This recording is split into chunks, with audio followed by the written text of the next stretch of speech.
Okay, we'll call the meeting to order. Good evening, everyone. Thank you all for coming to the first regularly scheduled council meeting of 2016, our anniversary year. As you can see from the screen above us, we have our corporate logo for the 125th anniversary. Coquitlam was founded 125 years ago this year. And throughout the year, we're going to be celebrating that through our Parks Department and through lots of exciting events and happenings across the city. And I want to acknowledge that year right now by mentioning the minutes, reading the minutes out of the first council meeting on August 22nd, 1891. The Coquitlam Council and Council assembled at Kelly Hall. And they only did one item of business that day. The one item of business is moved by Councillor Morrison and seconded by Councillor Shannon that the new City Council authorized to engage a clerk.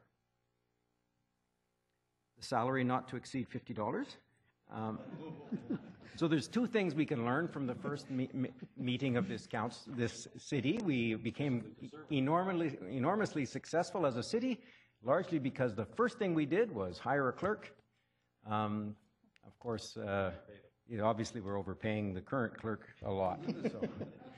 But Mr. Clerk, do you want to take the agenda?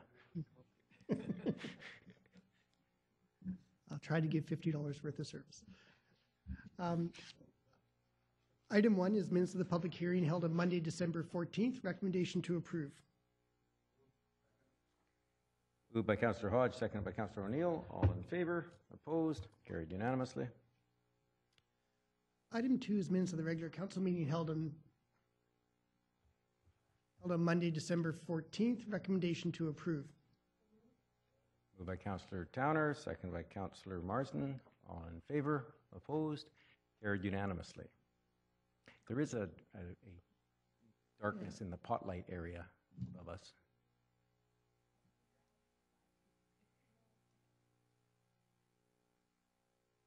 Oh, there you go. Thank you. Yes. Yes. You're worth the $50. You say let there be light? And it didn't go back that far in history. That was a different minute book, eh? Item 3 is minutes of the special council meeting held on Monday, January 4th. Recommendation to approve. Moved by Councillor Hodge, seconded by Councillor O'Neill. All in favor? Opposed? Carried unanimously. Item 4 is minutes of the Sustainability and Environmental Advisory Committee meeting of Tuesday, November 24th. Recommendation to receive. Moved by Councillor Wilson, seconded by Councillor Cirillo. All in favor? Opposed? Carried unanimously. Item 5 is minutes of the Maillardville Commercial and Cultural Revitalization Advisory Committee meeting of Thursday, November 26th. Recommendation to receive. Moved by Councillor Wilson, seconded by Councillor Hodge. All in favor? Opposed? Carried unanimously. And item 6 is minutes of the Tri-Cities Homelessness and Housing Task Group meeting of Friday, December 4th. Recommendation to receive. Moved by Councillor Towner, seconded by Councillor Wilson. All in favor? Opposed? Carried unanimously. Your Worship and members of Council, item 7 concerns minutes of the Economic Development Advisory Committee. We are requesting to withdraw this item at this time and bring it back next week, as we'd like to attach the committee's work plan for Council's approval at that time. No objection. Moving forward to item 8. Item 8 pertains to a development permit authorization for proposed 8 street-oriented homes at 3411 Roxton Avenue. Staff recommendations that Council approve the signing and sealing of the development permit for 3411 Roxton Avenue, and that the Mayor and City Clerk be authorized to execute it. Moved by Councillor O'Neill, seconded by Councillor Hodge. Councillor Reid. Thank you. Through you to staff, the aprons on the garages at the back, are they long enough to have a car?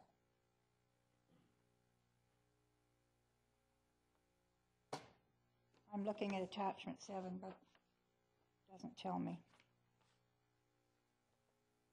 Oh wait, maybe attachment 5 might.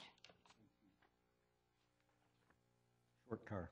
Sorry, I was looking at attachment 7, so it says 10 feet is the apron. Is that correct? Mr. Dhaliwal. Through your worship, there's only 10 feet behind the garage, so a car would not be able to park there.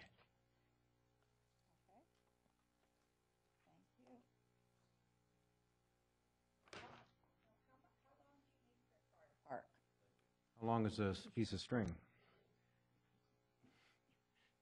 So a smart car is about 9 feet, or about 8 feet, and Prius is about 13 feet. Your car is about 14 feet, 15 feet.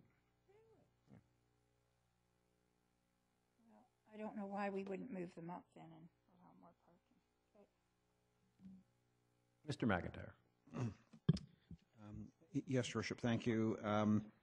With the units, I think I'm referring to attachment 5, that the site plan for the RTM1 component. You can see the garage and then the parking pads beside. So that gives you a bit of a sense about the depth that the parking pad, the visitor parking that extends off the lane. That gives you a sense of what's necessary for a clear driveway. In moving the garage structures further into the lot to provide sufficient driveway length for even a modest-sized car, really then starts diminishing the rear yard, and you get into not meeting the bylaw in terms of the minimum separation between the garage structure and the principal dwelling too, so that's sometimes an issue. What we have been doing, though, is in talking with applicants about trying to make sure there's enough room off the laneway for a car to pull in, like temporary visitor parking, if that can work. So it's more of a parallel situation as opposed to being perpendicular off the lane. Is this one of the rules we're considering changing?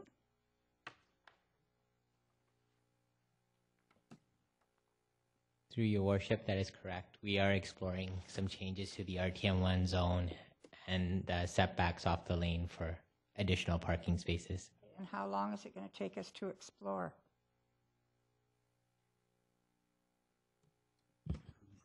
Through the chair, Council may recall there was an update report that was provided to Council just before Christmas, and we are continuing to work on that.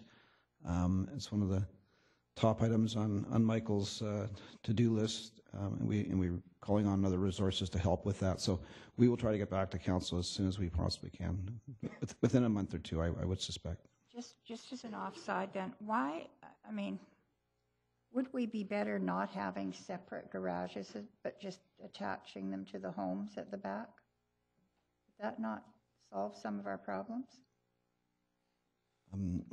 That could be one design option, is to run the garage up against the unit.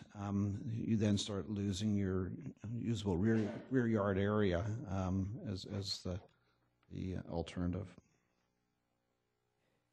Well, you'd keep it, it would just be different. Different shape. We're looking at, if I can just reassure Council, we are looking at a range of options, including looking at 2 parking spaces per unit for row housing and town housing. You know, there's some other potential solutions here. Thank you.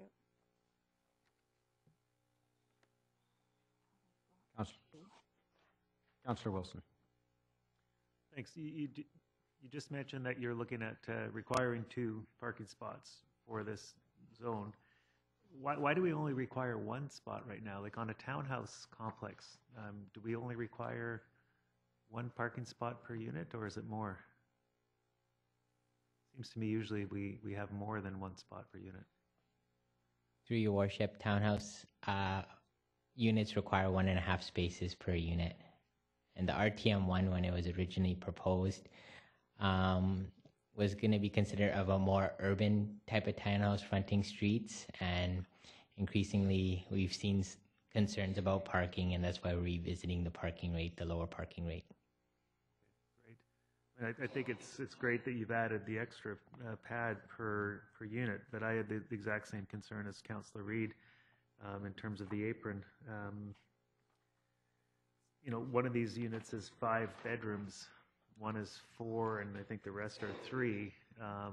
They all have basements, not that they can have suites, but you could have a lot of people living in one of these units, and there's only 2 parking spots. So the discussion we had about parking with the report before Christmas, I'm hoping that some of those things can come quickly. My other question was about the garbage and recycling storage. On our website, we state that garbage should be stored inside a garage or inside a shed. Here we have the garbage and recycling outside of the fence, sort of open to the laneway. Is this acceptable? Or would we normally require this to be enclosed somehow? Or is it enclosed? Like, is this a small sort of lean-to shed, or?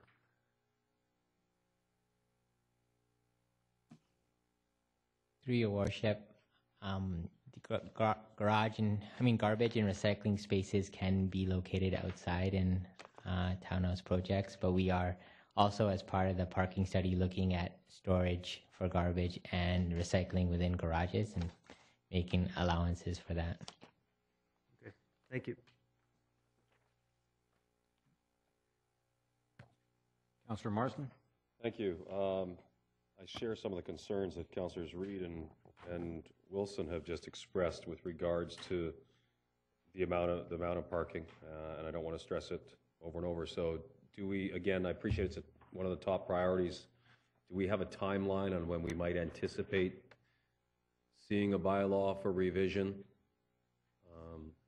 I'm just fearful that we go through the bulk of 2016 and find ourselves in the same place with regards to parking requirement. Through the chair. Mr. McIntyre. Again, it is a top priority for the department. I will go back and talk with staff this week to see what is a realistic target. Certainly within the first quarter of the year, I would endeavor. We'll give it the priority it deserves. Okay. I appreciate that because, like as I said, I think we would anticipate seeing the first quarter coming up and a number of applications coming forth. I want to ensure that we're addressing what is very clearly a shortcoming in the current rules. Appreciating past councils have made the decisions. And then, as with anything, we look and say, is it working? Yeah. And the rules we've got in place clearly aren't. So I think council has clearly given you that direction. I'm just trying to determine the timeline for.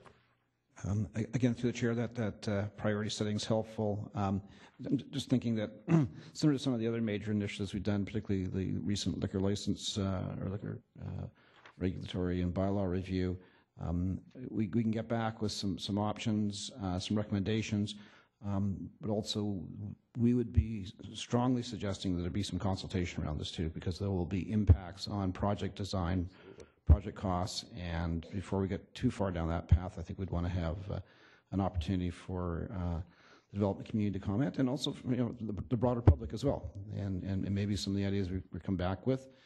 Some of the residents of the Northeast might want to wade in on and have a look at and give us their feedback. So we will, again, make it a priority, but probably come back with a package for council's consideration and direction, but then likely urging that there be consultation thereafter. Thank you very much.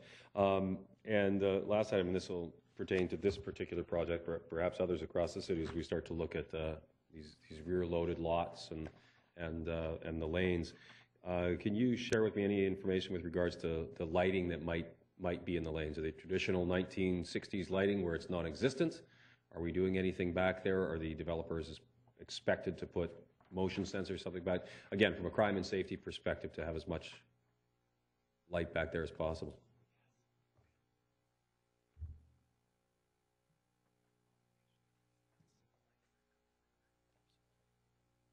While they're getting that answer, my recollection is there are lights on the face of the outside face of the garage doors on every unit, because they've been down there at night and noticed that it is bright, but I guess it does demand some determination of who controls the switch. And Mr. Dhaliwal now has an answer. We were stalling. Through your worship, the DP guidelines do require encourage lighting in the garages, so we do try to work with the applicant to put lighting, but it's not like a bylaw requirement. And as far as I'm aware, city lanes do not have lighting. Okay. So, and I appreciate the city doesn't, and I appreciate the comments from the mayor with regards to the lighting being there. I think the question would be, we encourage it. We may want to take that a step further and say, you know, that's something we want, and then it's within the residents' control with regards to flipping that light on and ensuring that, you know, their lanes are well lit. We certainly see a lot of social media information with regards to people concerned about unsavory characters coming through the neighborhoods, and perhaps lanes that have lighting might discourage their presence just that little bit more. Okay. Thank you. Okay, I had a couple of questions myself, primarily related to the slope of the property. The property slopes quite significantly east to west, or west to east rather. And so I'm looking at the back, and this is attachment 5, the proposed rear. I'm looking at the separating line between unit 6 and unit 5. The elevation at the back lane is 191.66 feet. We'll stick with feet. I won't go to metric. And then at the other side of that single lane driveway, it's 192.6.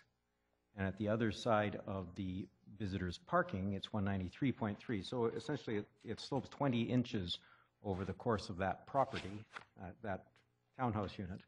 And I'm trying to figure out, there's no retaining walls shown, and yet obviously the parking is at different levels, and the parking isn't going to be sloped at, what's that, 1.5 inches to the foot. It's going to obviously be nominally flat. We've seen some other areas, and I don't mean to nitpick, but we've seen some areas, for example, at both ends of the Green Street where the lane runs up and down the slope, and we have that enormous challenge associated with trying to turn into the lane or turn into the parking areas. And the devil in development permits is in the details, and here we've got a really challenging slope, and the elevations don't make me confident. The one I was referring to at both ends of the Green Street, and Councillor Hodge and I went to that one, as well as Councillor Asmundson. I think there the slope is, or the difference between sides is about 8 inches, not 10 inches. And so we're actually dealing with a significant elevation difference between the parking. Each parking pad is about 10 inches higher than the one next to it. And that's tight. Mr. Dhaliwal.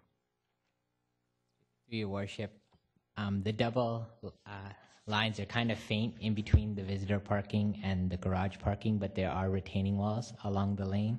They're a little bit more clearer in attachment 7 with a label talking about retaining walls between the surface parking spaces.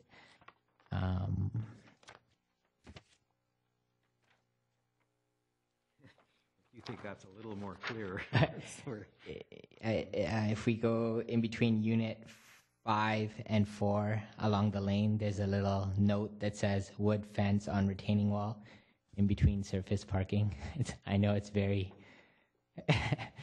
very small font, but we'll make sure in future attachments to be clearer with the font. No, okay, so that's perfect. That helps me, because now as I'm trying to turn into that surface parking, the one that's hash marked, I am turning into what looks like an 8-foot wide parking space from a 20-foot wide lane with no ability. I mean, we don't have a lot of swing turn here. I mean, this is going to have to be a subcompact car to park there, and I think I'm struggling with how much we're packing it in there without contemplating the fact that someone's going to drive over that retaining wall and going to end up with one wheel on the bottom and one wheel on the top.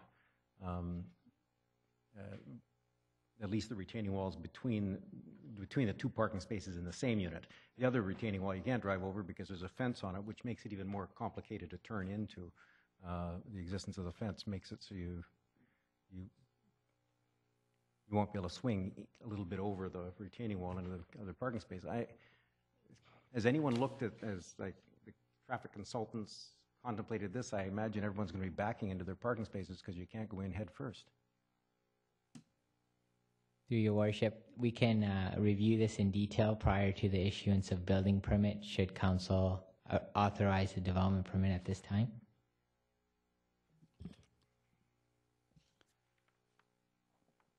Okay, I'm going Your worship, if I could, we take your point, and I do recall some of those other problematic locations where you're quite right, where you get into trying to pack a lot of building elements, especially if you've got a short driveway length, that gets even more challenging, making that transition. As Michael said, we will go back and look very closely to make sure this is workable in this case, and with future applications, because we'll be seeing more and more of these row house type proposals, is more detail and information along that lane, so you can see the vertical curve and how all the driveway intersects along that work and where the parking pads are, because when you are trying to accommodate change of grade with even a low retaining wall going between one level and the next, is right in the area you'd be turning your vehicle. Obviously, it's problematic. So we will confirm that this design does work, but with future applications, we'll make sure there's more information around that. I mean, one of the mitigating things might be to move the garage back and allow more driveway or cut one unit out, but Okay, Councillor Hodge. I had similar concerns about the parking in the lane. I note that we are going to have that study done, and I was going to suggest in the interim, is there anything that we can do about garage heights in lieu of that previous discussion? But I think that needs to be part of the other documents. So this may be one more that sort of goes through, although it could have also been an opportunity to test out some things, but I think we're too far into this.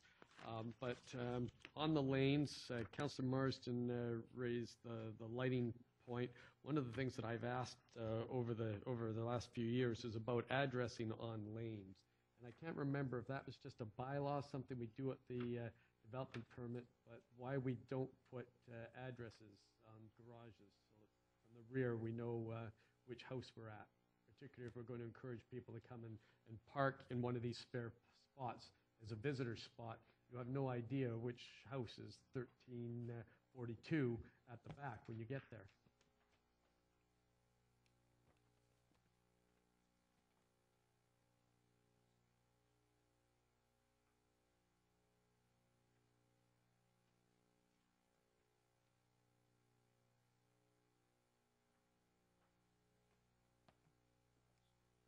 Sorry.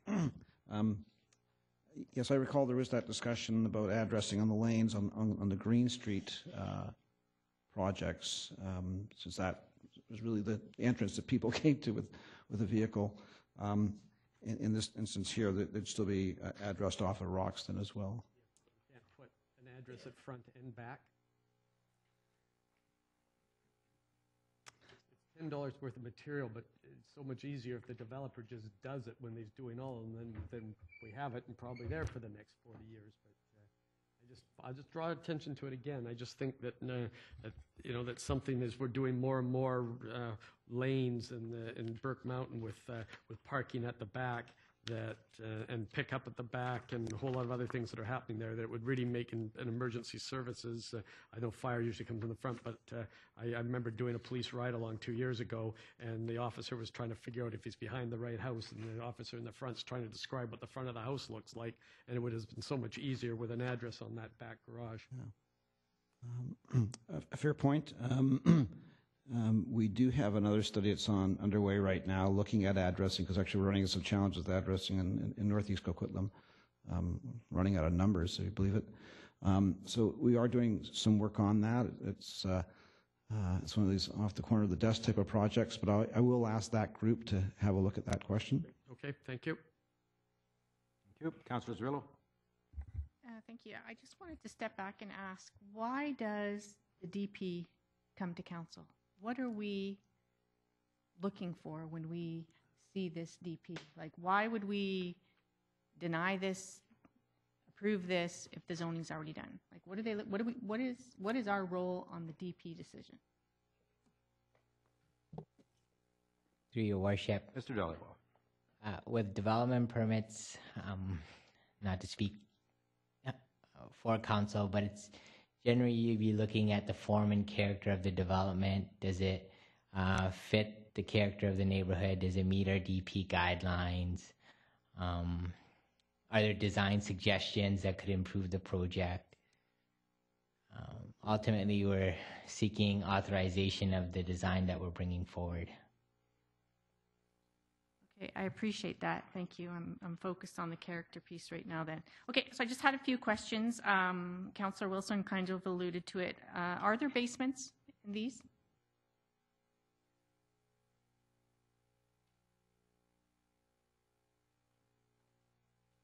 Mr. Donovan. Through your worship, yes, there are. So I noticed in, and Councillor Reid, you have them there, but I noticed in some of the elevation ones that we're now showing windows in the basement where we did not show them before. So is this a new addition, or is that just the way the elevation was shown last time versus this time? Attachment 6, bottom elevation, and attachment 4, bottom, well, it's different. But do you see how they show the basement windows on attachment 6 at the bottom? Through your worship, those are new windows that the developer has added. Okay. So just so you know, my radar goes up a little bit on that. It's come to my attention over the Christmas break that there's a new kind of suite in town, which is basically a makeshift kitchen where a border is being put into homes with the same entrance or the same doors, but it's really a secondary suite. So I'm a little bit nervous about that because we certainly don't have adequate parking to have borders or suites in these things. So that's my first kind of red flag. Councillor Wilson said there's 3, 4, and 5 bedroom townhouses here. Is there really a 5 bedroom townhouse here with 1 parking spot? 2 parking spots. Where's the second parking spot? Well, yeah, but the visitor, I'm assuming that okay, that's my next question. Yeah. So I'm assuming the visitor parking lot is a visitor parking spot. So if I live at Unit 8 and I have a guest, he's welcome or she's welcome to park at the visitor spot at 1, at 2, at 3, at 4. Like, you can't own the visitor parking spot, can you? Mr. McIntyre. In this instance, yes, because it's a fee simple row home project arrangement. So each of the units, they have their garage, they have a additional parking pad beside it. So why do we call it visitor? Why don't we just call it parking? At the end of the bylaw, they've met the required parking for the unit, so they're providing this as visitor parking. But it's there obviously at the direction and discretion of the unit owner. They can use it themselves, or they can have a visitor park there. It's an extra parking pad on each of the lots. Okay, because that with the title of visitor parking, I just figured, okay, any visitor can go there. Then doesn't matter. They don't have to be visiting Unit 8 specifically to park in that stall. Just the way it's. So what you're telling me is there's 2 parking spots on each of these units. Through your worship, that is correct. And nobody is allowed to park on somebody else's visitor spot. No. So that was, I wanted to mention, because we're talking about making changes. I have no issue with front-loaded garages with adequate letdowns. I just want to share that with staff. I don't think our number 1 priority should be the keeping of street parking. I know that's what we're trying to do. We're trying not to impede street parking, to create as much street parking as we can, but I'd actually rather these things were livable. And I thank Councillor Marsden for his comments about the lighting on the garages. I remember when I was first elected, I went through many of the neighborhoods in Burke Mountain and was very surprised to see no lighting on those back lanes. And what I was told was that it was an extra about $250 to $350 on any home to have the lighting in the back. So many people opted not to do it, but it's not safe for women, for sure. I wouldn't feel comfortable parking at the back and having to get out at night. So I got to say, I'm not perpetuating these problems on Burke Mountain. And in the direction of character, I'm going to say I'm not going to be voting in favor of this one because I think this is creating a character in the neighborhood that just isn't livable in a nice way. Thank you. Councillor Reid? I was going to add about the windows, adding it to the basement level on the front and side. You must mean the side only at the ends. Otherwise, they'd be looking into each other's basements. Your worship, that is correct. It's just the end unit with the Okay, basement. and the, well, I mean, it's the way it's written. Adding the bay and window seat projections to the second story off the front. So you don't include that in the lot coverage square footage, do we? Bay windows and little jut outs and things like that, because it's not really ground oriented. Through your worship, that is correct. Okay. I guess I have a little bit of difficulty with this because this again is one that we approved in December of 2013. It was held on to for whatever reason, was supposed to have been under construction by December of this year, isn't. And now it's been flipped to somebody else and it comes back in with some minor amendments. In this case, basically, they are rather minor. But this is one of my things that I dislike intensely. And I have to wonder, although I have to say the new drawing looks better than the old one. So the additions that he's going to put on, at least he's going to dress it up a bit. But I, like Councillor Zarillo, have problems with the fact that it's going to have a daylit basement. And I don't know if we have to think about putting covenants on all of these, that if there's any rentals in the basement area, it's a huge fine per day. I'm done. Yep. Councillor Marsden.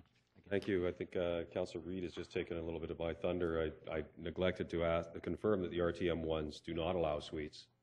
And my concern with the addition of the windows was that it's not difficult to frame in a window, but really have a doorway framed in. So after final occupancy, shovels come out and the stairwell's in and we have a suite in the basement. So I'm just concerned that that would set an incredibly difficult precedent in these row homes, especially given the parking we've got with two stalls per unit. So is there, if this does proceed, is there anything that we have in play or we might want to diarize to go back and confirm that an after-the-fact addition is not... I don't see a basement with no windows being converted to a suite. I don't think that's likely to happen. Could, but it's more probable when there are that window out front. So anything that we might be able to follow up on to ensure through the inspection process that if there's any red flags that we put a big stop work order on the side?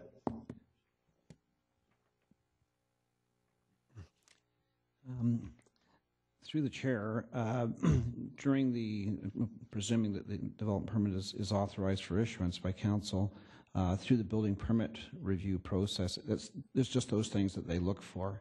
Okay. My understanding is, and I have to apologize, I didn't study these plans this closely. My understanding is it's the end units just taking advantage of having those clear wall sections to get some daylight into the basement area. I don't believe with either of the end units that there's direct access from exterior grade into the unit, so it would be internal.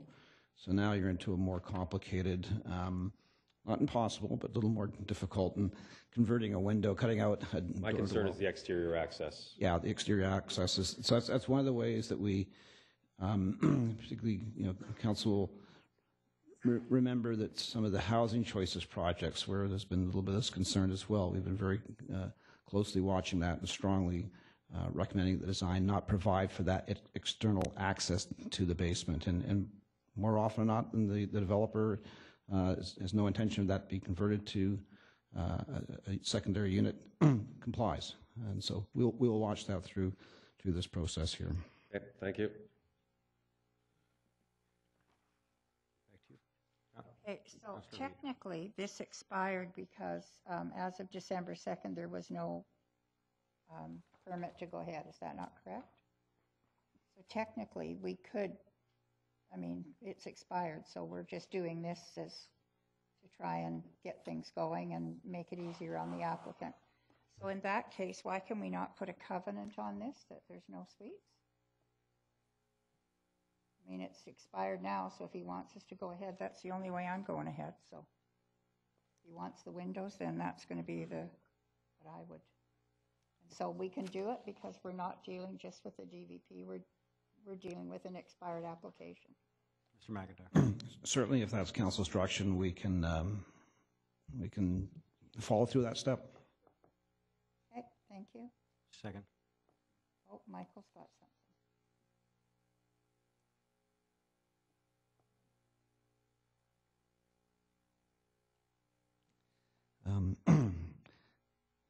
Being corrected here, or clarified. Michael's just reminding me that with a development permit, once council authorizes the issuance and proceeds forward, if the direction is to refer it back to staff, we can seek that because it's a sort of an additional condition, if you will, that in fairness to the applicant, they should be aware of and hopefully they can agree with, and then it would come back to council thereafter. And I can do that, but technically, for Mr. Dollywall, I'm dealing with an expired permit here. There's nothing on the table here. No, Mr. McIntyre was referring to the fact that council could either pass it now, in which case there are no other conditions, or else we refer it back to staff now, and they come back to us with a new development permit with those conditions in place. And I actually get that. Okay. But Mr. McIntyre also, if we had to put the condition on in the first place, is where Mr. Dollywall was going. What I'm saying to Mr. Dollywall is it expired, so we're dealing with something out of the goodness of our heart, basically. So then I'd move it back to staff. Yep, I'm done. Okay. I may come back to you in a moment. Councillor O'Neill. Very much.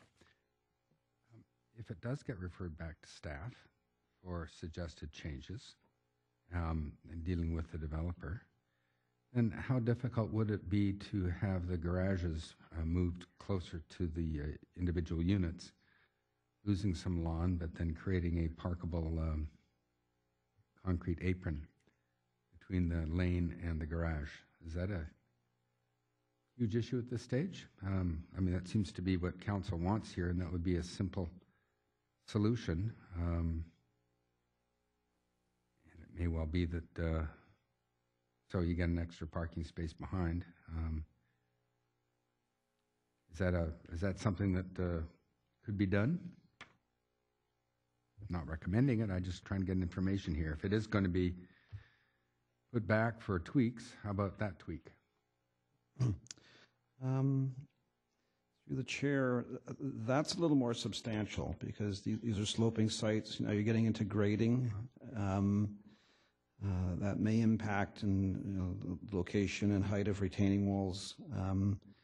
Again, you're cutting back in usable outdoor space. I forgot about the grading thing. Yeah, that would be a significant issue and add to a lot of expense. I was thinking about a no cost, just moving it forward, but I think when you're talking about grade, you are talking about expense there quite a bit. Okay, that's the answer I needed on that. That's the only comment I had. Thanks. Okay, and I'll turn to Councillor Reid in a moment. If you look at attachment 6, you will see that the front window, if you look at where the footings are for the foundation on each one of these units, and the brickwork that becomes the garden in front of that front window, it would be prohibitively awkward to try to put in a door there, given that the window is probably starting at about 4 feet above the finished floor in the basement. So I'm not as concerned with the idea that we'd get a front entrance, sort of a Laverne and Shirley entrance to the basement at that point. But I'm perfectly comfortable with going forward with some kind of a requirement. Simply, we're uncomfortable with this unless there's a restrictive covenant that reminds every owner when they buy it, their lawyer will tell them, you can never have a suite. Don't buy this if you're thinking of having a suite. And I think that should almost become a common practice for us on those where they're simply not suitable because for a variety of reasons, in this case, parking and everything else. So, did you have... sorry, we used to call these Laverne and Shirley's because you'd have that one that you had to go down. You went up to the uptick. Yeah. So back to you, Councillor Reid. Did you have anything that you wanted to move? like a referral to Back to staff. staff. Seconded by Councillor Marsden. Any discussion on referral back to staff? Councillor Zarrillo. I have a concern that covenants are not enforceable. We talk about covenants as some sort of protection, but I don't think covenants are enforceable, are they? I wasn't suggesting that it was enforceable, only that it is an absolute slap in the face of the buyer. Just before they sign on the dotted line, they have to know that they can never put in a suite. They're not more enforceable than not having a covenant, but no one can claim that the builder told them they could have a suite. I totally get that, but it's not enforceable. So, yes, it's in your face, but it's not enforceable. Well, it's enforceable, just that we typically don't enforce them. But Mr. McIntyre. Mr. McIntyre. Yes, thank you. It's certainly a restricted covenant. It is a charge against the property. It's an obligation of the property owner. It's in favor of the city of Coquitlam. So it is a legal agreement, and there are remedies if a property owner is in violation of that agreement. But really, it does serve as a flag to the property owner up front, so they are made aware that there's no way that the suite is permissible under that zoning. So it's a little bit of a belt and suspenders approach. It makes it very clear what the zoning bylaw already precludes for those properties. So what about if they have a border where they put a hot plate into their bedroom and the person has a car? How are we accommodating for that? Not? Like, is there... I'm not sure if borders are allowed in row housing. Michael, are you? I don't believe borders are allowed in attached or row housing. It was more single-family dwellings, the single-family zones. And I think, so if this goes back, I'd like to see that when it comes forward, that what are the other implications that could affect the character of the neighborhood? Because as far as I'm concerned, what happens internally is really not the city's business. Where it starts to impact the character of the neighborhood is what happens externally with the parking. So I want to make sure that we've looked at every situation where this community could be negatively impacted by parking. And I think I've said it before that I don't think that the city taxpayer should subsidize parking so that someone can generate revenue off of their property. So I just want to make sure that when it comes back, that we've covered off not just the suites, but any revenue generating opportunities that cause parking issues on the street that will impact the character of the neighborhood. That would be awesome. And I'm going to be okay with sending this back to staff, but I do want to make it for the record that these covenants are not enforceable. So it's not really a solution that I think we should go for. Well, and I don't want to put too fine a point on it, but they are enforceable. It's just that most councils have opted not to because it's easier to simply enforce the bylaw. The bylaw prohibits the suite as well, and you can enforce the bylaw with a fine. You can't apply a fine when you try to enforce a covenant. And to enforce a covenant, you need a lawyer, and to enforce a bylaw, you need a bylaw enforcement officer and a ticket. Yeah. So it's not that they're not enforceable. They are perfectly enforceable. They're just easier means to do it. The purpose of the covenant is only to make sure the buyer was aware of it before they purchased. And I'm not a fan of having covenants on things. I mean, it's your home. So anyway, we'll carry on. But as far as the suite bylaw, that one's not being enforced effectively either. So. Okay. So the motion is to refer. All in favor? All opposed? Motion carries unanimously. Next item, item 9, is proposed official community plan amendment bylaw number 4584 and zoning amendment bylaw number 4585. These bylaws are to redesignate and rezone several properties citywide for parks use. Staff recommendations: the council give first reading to City of Coquitlam official community amendment number 4584. First reading to City of Coquitlam zoning amendment bylaw number 4585. That in accordance with the Local Government Act, consider bylaw number 4584 in conjunction with the city's 5-year financial plan bylaw number 4545 and the regional solid waste management plan. And finally, that bylaw numbers 4584 and 4585 be referred to public hearing. Before we move that, The first one is missing the word plan. Yes, so we will add that in So prior to it being recommendation moved. number 1 is official community plan amendment, and is someone moving that as And amended? we will add bylaw as well. It doesn't need to be amended, we'll put Okay, it in and move it as amended. Perfect. Is someone moving that as read, rather? Councillor O'Neill, seconded by Councillor Towner. Discussion. Councillor O'Neill. Yeah, just as a point of sort of public service here, some of the response that we got when we asked the public for their input onto this, as we do before OCPs come up, was the majority of people said, "Oh, well, this sort of a bookkeeping procedure makes sense. You know, it just puts into law what the practice actually is." But there was a sizable but small percentage of people who took this bylaw to mean that there were going to be physical changes made to the parks, and that they either didn't want a park developed any more than it already is, or they didn't want it. There's actually one person, I think, that believed that this was going to lead to development on the park. But the ones that the concerns that were more common were those who thought that this bylaw would facilitate some further development of these parks, and people didn't want them further developed because there's already some problems associated with them. There's just nefarious late-night assignations happening there for illicit purposes. So I would just like to get a declaration from perhaps our General Manager of Parks, Rec and Culture about the intent of what is going on here, and whether or not there's anything implied or suggested or compelled in terms of action at any of these parks by these designation changes or zoning changes. Mr. Alueva. Yes, thank you, Your Worship.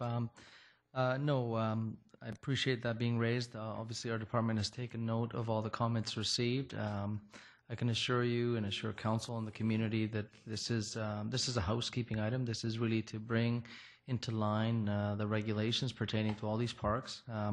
And as noted in some of the submissions, there's people that might be concerned about, for instance, a natural park, thinking that might be developed. We have taken note of these, and actually we were looking at it and suggesting that when it comes back to public hearing, perhaps in the brief we just outline just some brief comments. For instance, Shiloh came up, Hockaday, Nelson Creek. Some people thought Nelson Creek was going to be developed. Clearly, it's not. It's going to have a trail. It's all environmental. It's Shiloh. There's some comments around. There's some playground. So what we'll do is, and I guess my answer would be no. There'll be nothing implied, compelled, or anything aside from just trying to make sure that, in accordance with council's wishes, stemming back to a couple of years ago, the goal was to recognize the park assets through the zoning and the OCP. What we will do is, as part of the public hearing brief, we'll work with planning to just outline. We'll go through the comments from the public and just outline some of the parks that have been raised and our goal in terms of their long-term intent for the city. Thank you. And regarding those comment sheets, it was difficult to ascertain in some instances, and I think they were the ones dealing with Nelson Creek, what parks the comments were associated to, and I couldn't. I don't know if they're going forward. Next time you do something like this, you can say this, put a little label on this. This is specifically to deal with Nelson, or something like that. Because I think some of the more detailed ones with several points of opposition, there was people who live along Rochester Avenue that didn't actually say what park they were concerned about or what proposal. No, I think you're absolutely correct. I think the Rochester comments were on Nelson Creek as well. Okay. But I agree. What we can do is work with the clerk. This is very unique consultation. It was so many properties.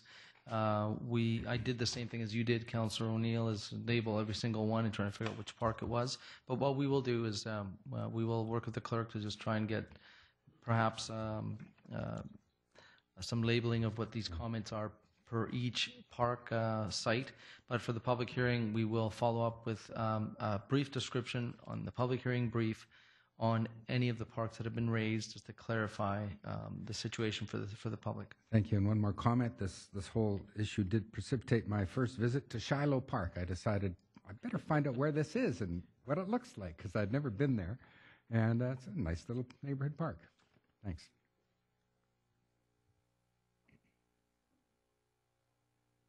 Thank you, Councillor Reid. Thank you. I have a couple of questions for you. Do we own all of these lands, especially the linear ones along the creeks? Because for a long time, when people had property going right up to the creek, we never took ownership of it. Do we own all these Yes. lands? Through your worship, yes, we own all the properties identified in this bylaw, in these bylaws. Okay, so then I don't have to worry about liability issues. Is there many or any houses that are encroaching into these lands that we're going to cause unnecessary costs to the landowners if they need to update whatever? My understanding is, and let me just go through the list here. It's mostly on the linear ones, I think, that we have the problem. We are, as you know, we are looking at some encroachments over our entire park system as they arise. I do not remember or recall in that work that we've done any encroachments of any property, of any buildings, like single-family homes. I have seen a number of them, which I don't see in this set of properties off the top. Nelson Creek. You know, we do have some fences. From time to time, we see fences, small retaining structures. We've seen planter. No homes. No homes. Approaching. No homes. Okay, and the other one I have trouble with is the Shineside Ravine and the natural areas there. There is no encroachment of At the homes, top of the ravine? not in the Okay, park area. And that's it. Thank you very much. Thank you, Councillor Marsden. Thank you. Similar comments to the previous two speakers. With regards to encroachments, given that we've got very few number of properties here, is it viable that we take a quick look to ensure that we identify any encroachments now before we take this formal step in conjunction with just, again, if there's fences, if there's retaining walls, and address them with the homeowners now before we go the next step of formalizing these as parks and triggering whatever other problems we've encountered? Yes, Your Worship. The zoning of the property wouldn't affect the park use, because there is park use permitted in some of the single-family zonings that are in place. We just want to formally recognize it. Okay. Neither would the OCP. So both of these would actually stand apart and independent of any potential encroachments. I want to make council aware, though, that we are looking at all encroachments that we can. It's a very laborious effort, and we really just work on a case-by-case basis. I will talk to our park manager and their staff and determine if we've done assessments and audits of these specific areas. These are a lot of properties.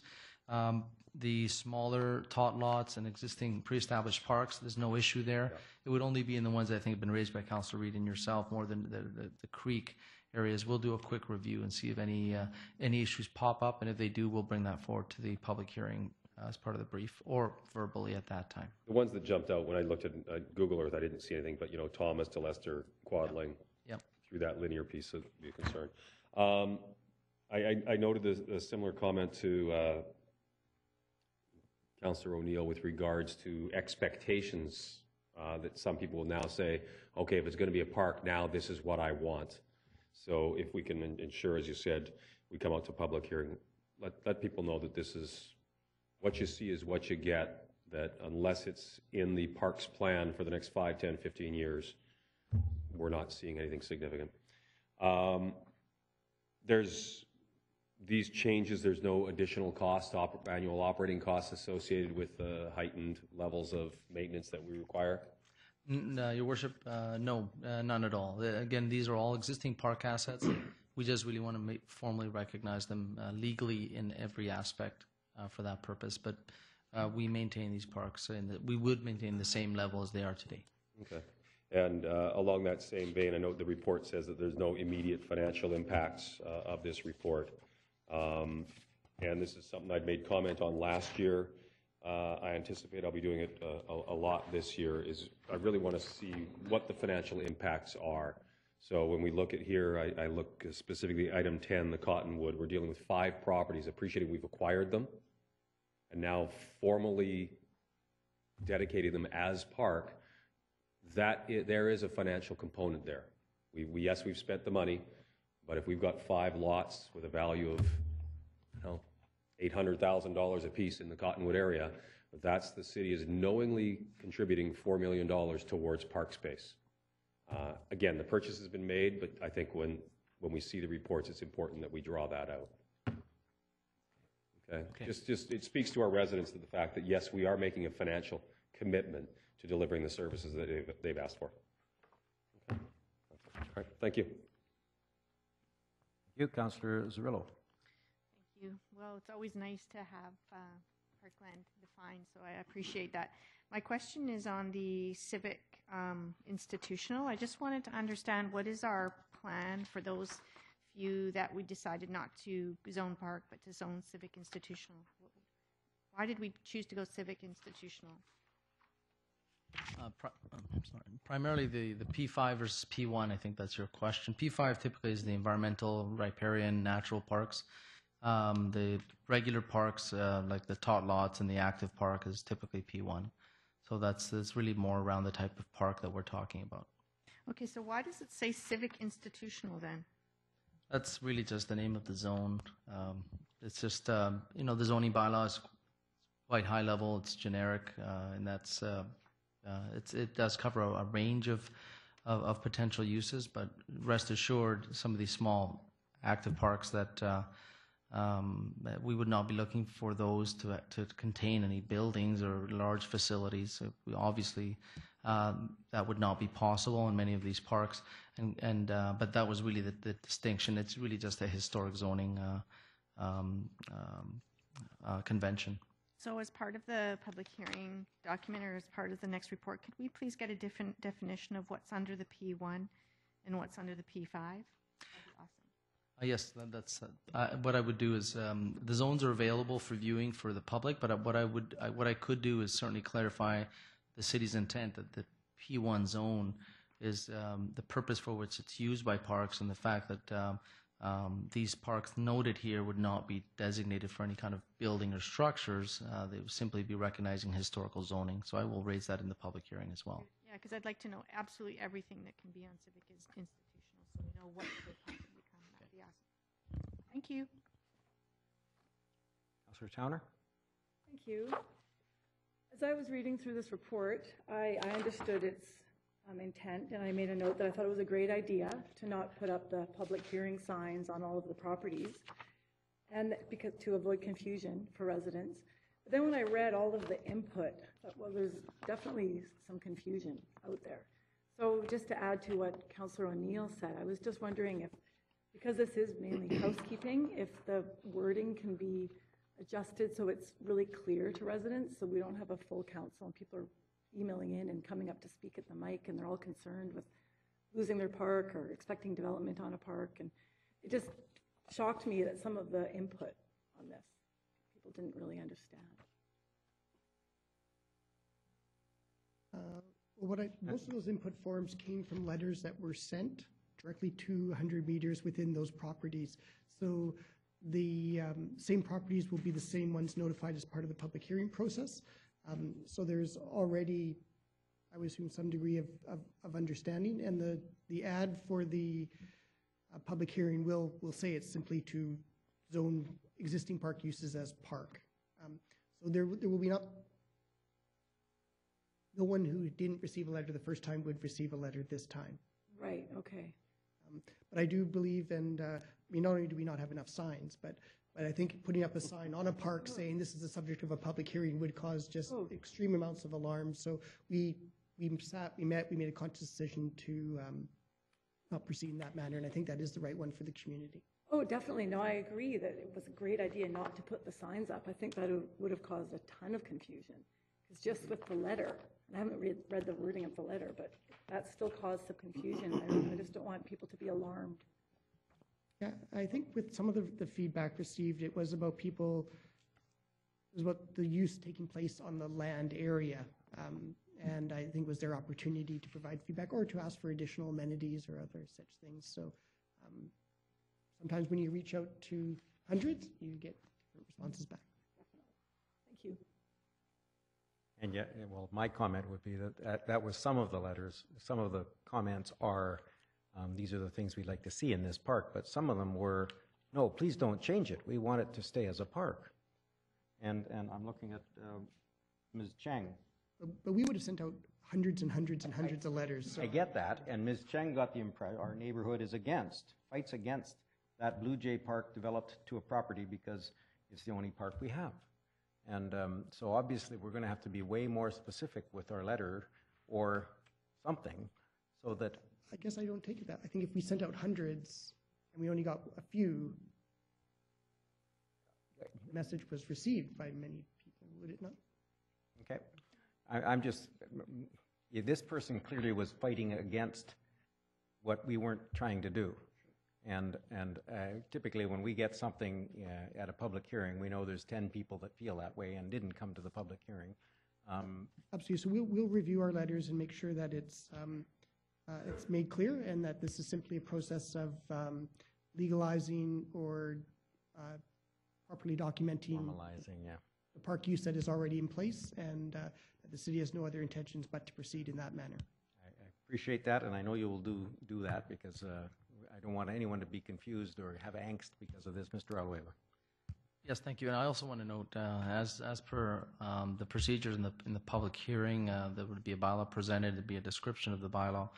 I'm certainly prepared to work with planning at that point to do a bit of an overview, at least for the public that attend, in case they're kind of ready to battle council to make sure Blue Jay tot lot doesn't disappear or Shiloh doesn't go away or we build a big facility on top of Nelson Creek. We're quite prepared at that point to just provide a bit of a rider, a bit of overview as to what we're doing and that there's really no changes. We'll make sure we work with planning to do that to make sure the residents are not alarmed in that discussion. Perfect. Yeah, maybe we could have that, yeah. It was suggested perhaps some kind of, something CG, okay, something computer generated. You go visit all of the park sites by computer animation. Okay, the motion is on the floor with the slightly different wording than what's written here. All in favor? Opposed? The motion carries. Thank you, Your Worship. Next item, item 10, concerns the Francophone Affairs Program and a grant opportunity.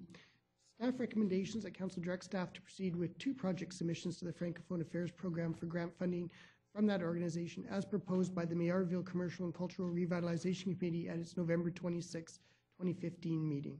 I believe that the chair of that committee wanted to offer a slightly modified motion.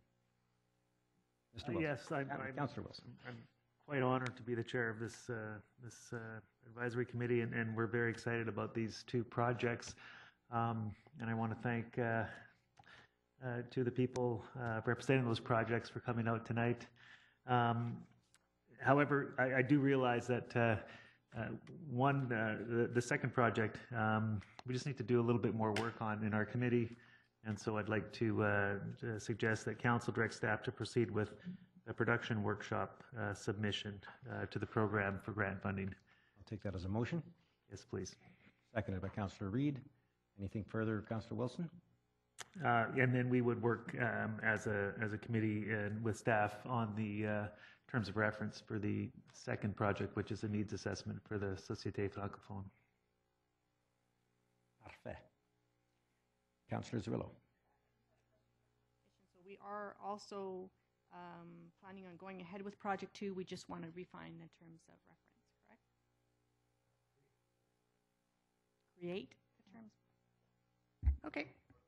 It would come back to us with the terms of reference attached.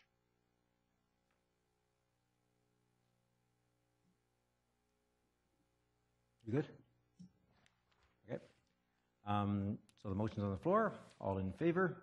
Opposed? Carried unanimously. Merci beaucoup à notre communauté francophone. Vous êtes vraiment important pour nous et merci d'avoir venu ce soir.